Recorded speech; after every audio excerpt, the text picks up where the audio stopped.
Welcome to my another video. In this video I will show you how to upgrade your old Dell Rack Server R730 HDD to SSD. This is default HDD and I have upgraded to any SATA SSD as like terms and Dell. So let's go to Live Server.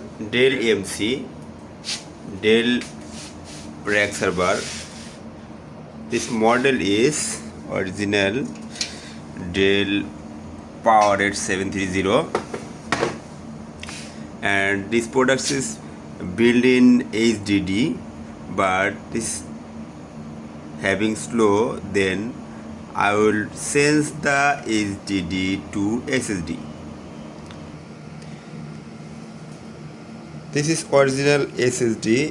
This is original HDD what's installed in the product, but I wanna change to SSD.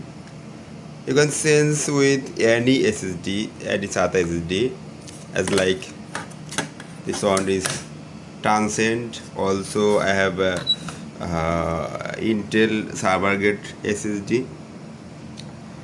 Just open your HDD and this is same screw fitting point as you see,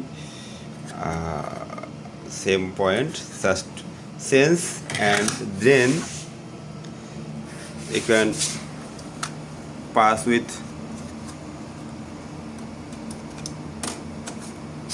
the server rack slot. There I have put it, then this is connected. I have already installed the SSD within my Linux OS and run perfectly within no issue. Thanks for watching the video. I hope it has been informative for you. Please subscribe to support me.